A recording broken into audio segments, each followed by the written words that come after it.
اب چلتے ہیں اپنے اگلے برج کی طرف جو کہ ہے برج اقرب، اور آپ کو بیان کریں گے کہ ان کا 1 سے 10 جنوری کا یہ اشرہ علم نجوم کی روشنی میں کیا کچھ بیان کر رہا ہے۔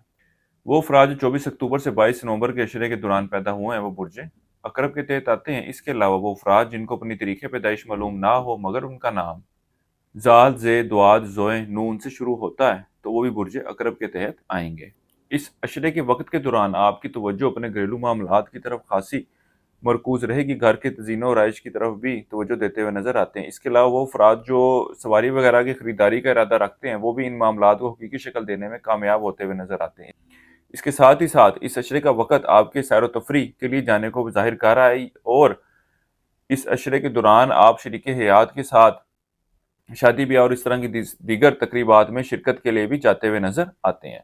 وہ افراد جو بیرون ملک جانے کے خواہش مند ہیں ان کو چاہیے کہ فی الوقت اس اشرے کے دوران خاص طور پہ آخری ایام میں ان معاملات کے حوالے سے بالکل بھی کوئی ٹرائی یا کوشش مت کریں، کیونکہ آپ کو کوئی مثبت نتائج ملتے ہوئے نظر نہیں آتے۔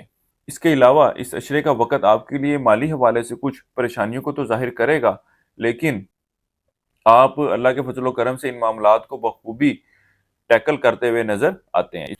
اس اشرے کے آخری ایام لوح پیشہ افراد کے لیے کچھ پریشانی اور مسائل کو ظاہر کر رہے ہیں۔ اس اشرے کے دوران آپ اپنے ازدواجی معاملات کو بہتر رکھنے کے حوالے سے کوئی خاص کوششیں کرتے ہوئے نظر نہیں آتے۔ بہرحال آپ کے شریک حیات ان معاملات کو بہتر رکھنے کے حوالے سے کافی کوششیں کرتے ہوئے نظر آتے ہیں۔ آپ لوگوں کے درمیان آپسی کچھ ناراضگی، لڑائی جھگڑا، انبن ہوتی ہوئی نظر آتی ہے اس اشرے کے آخری ایام میں، لیکن آپ کے شریک حیات کی طرف سے کچھ ایسی کوششیں یا ایفرٹس ہوں گی کہ ان معاملات کو مزید خرابی سے بچایا جا سکے۔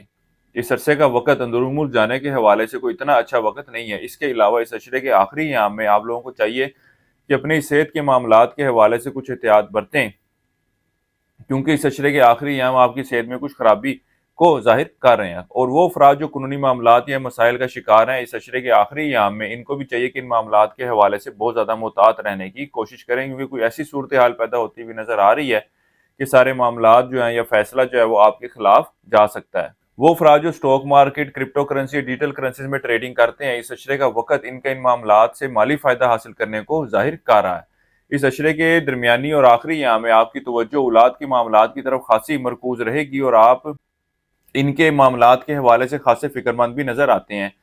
اس عرصے کے دوران طالب علموں کی توجہ تعلیم کی طرف مرکوز رہے گی، اور یہ تعلیمی میدان میں اعلیٰ کارکردگی دکھاتے ہوئے نظر آتے ہیں۔ اس عرصے کے لیے ایک وظیفہ آپ کو بتا رہا ہوں، یا اللہ یا جامع 3 تسمیہ آپ نے اسے کرنی ہے روزانہ عشاء کی نماز کے بعد، اور اللہ تعالیٰ سے دعا کریں کہ اللہ تعالیٰ آپ کے معاملات میں بہتری فرمائے۔ اس کے علاوہ حسب توفیق 3 مکس دالوں کا صدقہ کرتے رہیں۔ اس عرصے کی نحس تاریخ آپ کی 2 جنوری کی ہے۔ برج اقرب والوں کے لیے اب تک اتنا ہی۔ اللہ حافظ۔